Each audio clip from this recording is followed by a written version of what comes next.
तशख़ीस का मसला होता है कि बच्चा जब पैदा होता है तो माँ बाप को और आम हेल्थ प्रोफेशनल्स को भी नहीं पता चलता कि ये बच्चा है या बच्ची है। तो फिर माएँ और वालिदैन इस बीमारी को छुपाते थे।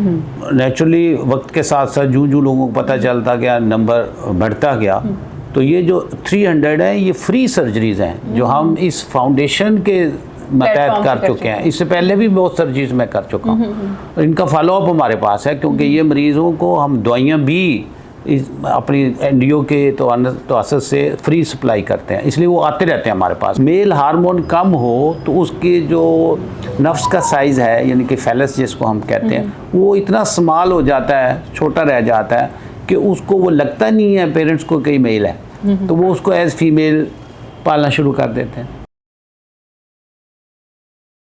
अस्सलाम वालेकुम, टीवी टुडे के प्लेटफॉर्म से मैं हूं अरूज मलिक। यकीनन आप सब खैरियत से होंगे व्यूअर्स। जैसे कि हमने पहले भी बात की, बर्थ डिफेक्ट एनजीओ है जो किस तरह से काम कर रही है। आज हमारे साथ मौजूद हैं बर्थ डिफेक्ट एनजीओ के सर्जन जो कि 300 सर्जरीज कर चुके हैं। आइए इनसे जानते हैं कि इनके पास किस तरह के पेशेंट आते हैं, उनको किन किन मसाइल का सामना होता है, कितनी सर्जरीज जो है वो कामयाब रहती हैं और उन पेशेंट्स का फ्यूचर क्या रहता है। अस्सलाम वालेकुम, कैसे हैं सर आप? शुक्र। अच्छा, आप एनजीओ का तो हम पहले भी बात कर चुके हैं कि किस तरह काम करती है, तो किस तरह के पेशेंट्स आपके पास आते हैं, उनमें फ़ीमेल की क्या रेशो होती है, मेल की क्या रेशो होती है? हमारे पास असल में ये आइडिया तो आपको बताया होगा आंसर ने कि ये फाउंडेशन हमने बनाई क्यों, क्योंकि ये बहुत सारे मरीज़ हैं जिनको तशख़ीस का मसला होता है कि बच्चा जब पैदा होता है तो माँ बाप को और आम हेल्थ प्रोफेशनल्स को भी नहीं पता चलता कि ये बच्चा है या बच्ची है। तो फिर माएँ और वालिदैन इस बीमारी को छुपाते थे।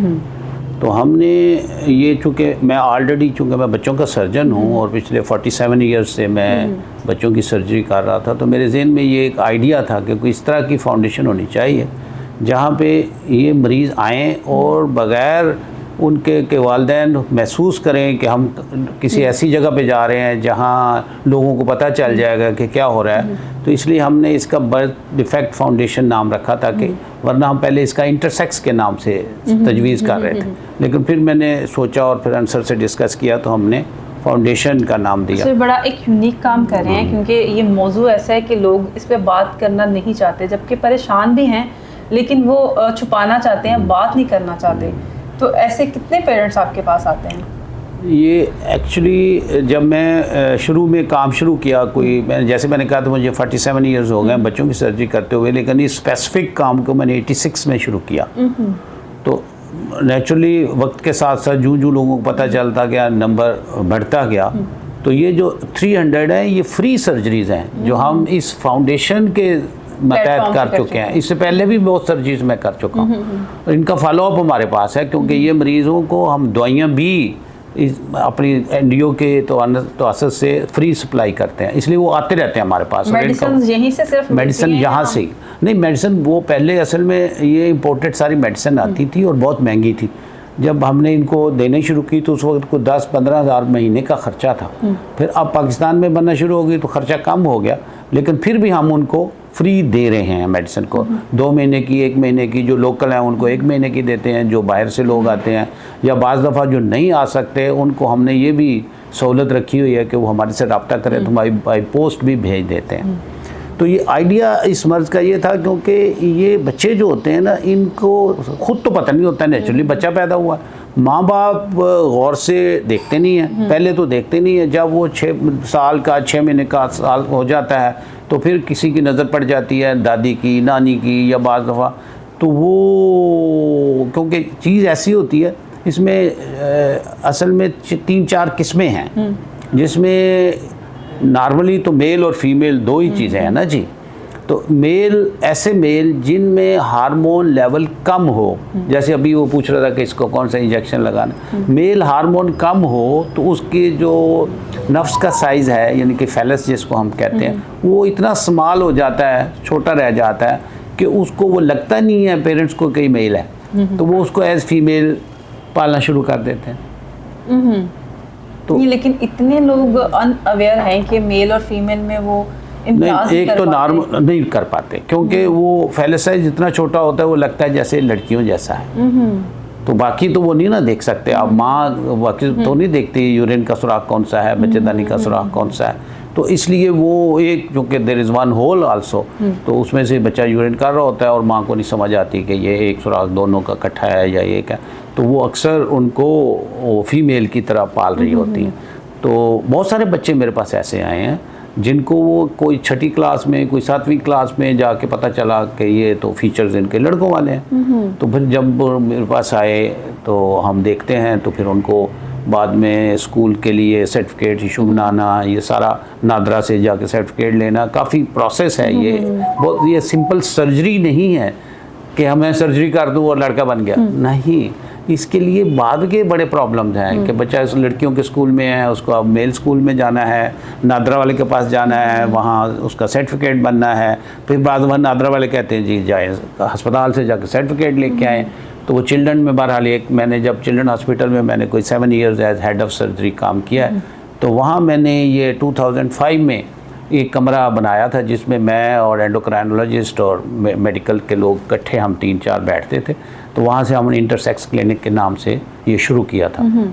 तो फिर वहाँ पे एक अब बन गया हुआ है, एक मेडिकल बोर्ड बन गया हुआ है जो इन बच्चों को एग्जामिन करता है और सर्टिफिकेट दे देता है। फिर वो नादरा वाले, वैसे हमारी भी बातचीत मेरे हाल अंसर ने शुरू की हुई है कि हमारे सर्टिफिकेट में भी उनको वो नादरा वाले सर्टिफिकेट दे दें।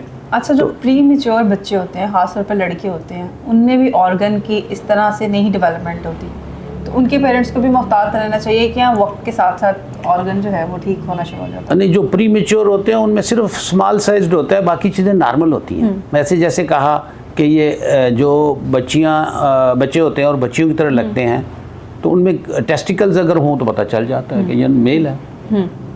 तो उन जो बच्चे प्री मेच्योर पैदा होते हैं उनमें ऑर्गन्स वैसे एज टोटल बॉडी स्मॉल होती है, वो मतलब पता चल जाता है कि ये मेल फील है, उसमें कोई प्रॉब्लम इशू नहीं आता। ये इन ख़ास बच्चों में है। और इसी तरह जो बच्चियां हैं जिनकी तादाद हमारे पास ज़्यादा है, क्योंकि बच्चों की तो 1-2 टाइम सर्जरी है, उसमें से कुछ लोग ठीक हो जाते हैं, कुछ नहीं भी हो पाते, क्योंकि कुछ लोग बच्चों में ऐसे हार्मोन की डेफिशिएंसी है जिसकी कोई सब्स्टिट्यूट है नहीं है। तो इसलिए वो आज भी एक बच्चा आया हुआ था, वो सरगोदा से किसी ने ऑपरेट किया था, उसका भी सर्जरी हो जाएगी, लेकिन वो उसके लिए डिफरेंट स्टाइल का वो बनाना पड़ता है, आर्टिफिशियल करना पड़ता है, उसके नफ्स का जो है ऑपरेशन जो है। तो इस तरह मैं बात करने लगा, हमारे पास ज़्यादा बच्चियां हैं यहाँ पे जो फॉलोअप के लिए आ रही हैं, और इसमें इंटरसेक्स में बच्चियों का रेशो ज़्यादा है। ऐसी बच्चियां जो पैदा होती हैं और उनको माँ बाप को ये नहीं पता चलता कि ये बच्ची है या बच्चा है, क्योंकि उनके जो क्लाइटोरस है वो इतना बड़ा हो जाता है कि वो एक लुक्स लाइक फैलस, पीनस की तरह लगना शुरू हो जाता है। तो वो लड़के की तरफ पालना शुरू कर देते हैं। अब 1 साल 2 साल 6 माह में अगर किसी ने नोट कर लिया तो वो तो तैयार हो जाते हैं कि जी हम इसको बच्ची के तौर पर रेट करते हैं। लेकिन जो बाज़ दफ़ा 8-8 10 साल के हो जाते हैं, या जहाँ पे कुछ ऐसे भी पेरेंट्स होते हैं जहाँ वरासत का मसला होता है, उनका एक ही बच्चा होता है, और अगर हमें कहेंगे ये लड़की है, लड़की बनाते हैं, तो वो घबरा जाते हैं। वो कहते हैं जी कि नहीं, इसको हमने लड़के के तौर पर पाला हुआ है और फिर पता नहीं लड़की कामयाब भी होगी कि नहीं होगी, तो इसको अब लड़का ही रहने दें। तो वो फिर पेरेंट्स से नेचुरली कोई भी चेंज तो इसको नहीं हम कहते होते, इसको हम कहते हैं करेक्शन ऑफ सेक्स, क्योंकि ये सर्जिकल जो अज़ा हैं इनको सर्जिकली करेक्ट किया जाता है, तब्दील नहीं किया जा सकता। जो जेनेटिकली फीमेल है वो फीमेल ही रहेगी, जो जेनेटिकली मेल है वो मेल ही रहेगा, कि उनके ब्रेन में इंप्रेशन जो है वो मेल या फीमेल का होता है।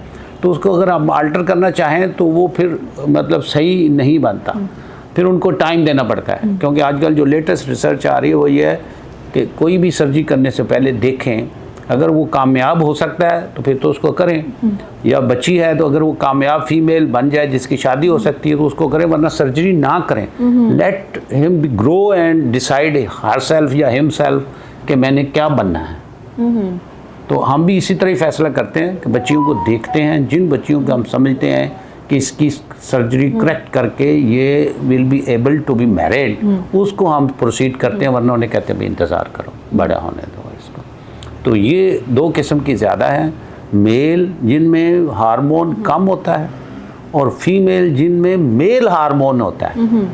फीमेल में नॉर्मली तो फीमेल हार्मोन होना चाहिए ना, इनमें मेल हार्मोन होता है, उसकी वजह से इनका साइज़ ऑफ फैलस बड़ा हो जाता है और लुक लाइक मेल।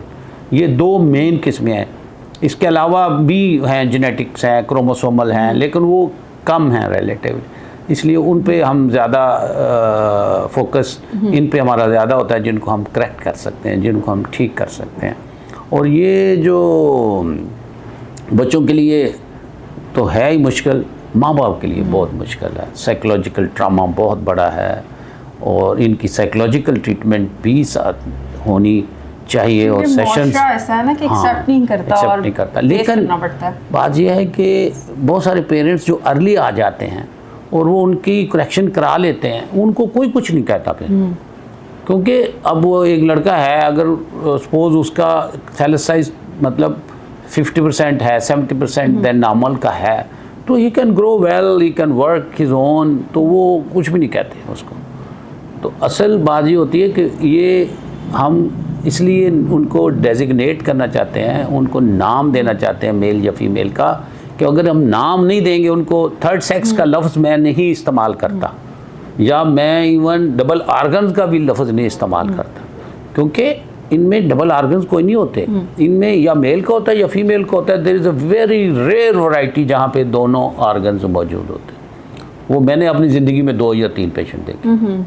ज़्यादा या मेल होते हैं या फीमेल होते हैं, उनको सिर्फ करेक्शन की ज़रूरत है कि उनकी सर्जरी करके या उनको देख के, उनको समझा के उसकी तरफ लगा दिया जाए, ताकि प्रेगनेंसी क्या मदर में कोई डेफिशिएंसी ऐसी होती है जिसकी वजह से बच्चों को ये सर्वाइव करना पड़ता है?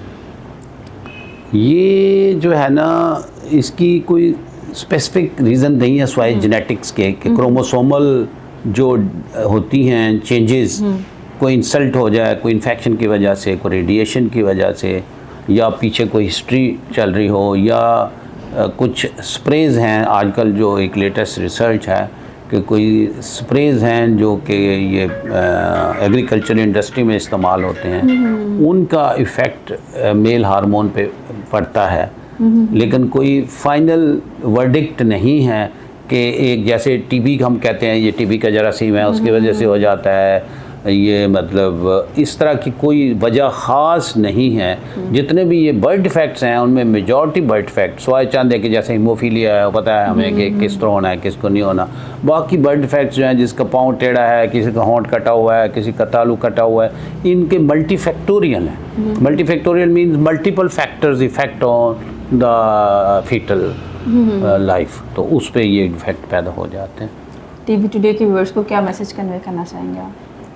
मैसेज यही है कि ये डिज़ीज़ को हाइड ना करें, वक्त पे किसी अच्छे डॉक्टर से, लेडी डॉक्टर से, LHV से मुआयना, अपना बच्चा जब पैदा होता है तो आमतौर पर बहुत सारे डॉक्टर्स ये देखते हैं बच्चा सांस ले रहा है, रो रहा है, तो वो खुश हो जाते हैं कि बच्चा नॉर्मल है। इसका जेनिटेलिया भी देखना बड़ा ज़रूरी है, ताकि वो बाद में अक्सर जो है लेट डायग्नोसिस की वजह से माँ बाप फिर परेशान होते हैं, जब उनको 2 साल बाद पता चलता है कि मेरे बच्चा तो बच्चा है ही नहीं है, या बच्ची तो बच्ची है ही नहीं है। तो उनको इन टाइम डायग्नोसिस बड़ी ज़रूरी है, और कोई मुश्किल नहीं है। अगर जेनिटेलिया को प्रॉपरली एग्जामिन किया जाए तो 70-80% बच्चे बग़ैर किसी लेबॉरेटरी टेस्ट के अंदाज़ा हो जाता है बंदे को कि ये क्या है, तो फिर उसके टेस्ट करा के उसको फाइनल कर लें। बहुत शुक्रिया आपके वक्त का। Thank you very much. जी व्यूअर्स, यकीनन आज का प्रोग्राम बहुत ज़्यादा आपके लिए इंफॉर्मेटिव होगा। कोई मर्ज़ किसी भी तरह की है उसको छुपाएं मत, क्योंकि आज के जो हम जिस दौर में जा रहे हैं हर मर्ज़ का इलाज है। बस थोड़ा सा हमने दिलेरी दिखानी है, ख़ुद को मजबूत करना है, हिम्मत करनी है, क्योंकि आपके बच्चे का फ्यूचर का सवाल है। जो हमारे व्यूअर्स हमें देख रहे हैं उनसे भी यही हमारी रिक्वेस्ट है कि अगर खुदा न खास्ता आपके घर में कोई ऐसा मर्ज़, किसी बच्चे को इस तरह का कोई मर्ज़ है या इस तरह का कोई नुक्स है, तो आपने यकीनन NGO से रब्ता करना है। सब कुछ फ्री ऑफ कॉस्ट है। आप एक दफ़ा विज़िट करें, तसल्ली करें, और इंशाल्लाह ताला अल्लाह ताला सबके लिए आसानियाँ करेगा। इसके साथ ही अरूज मलिक को दीजिए इजाज़त। मिलते हैं अगले प्रोग्राम में। अल्लाह हाफ़िज़।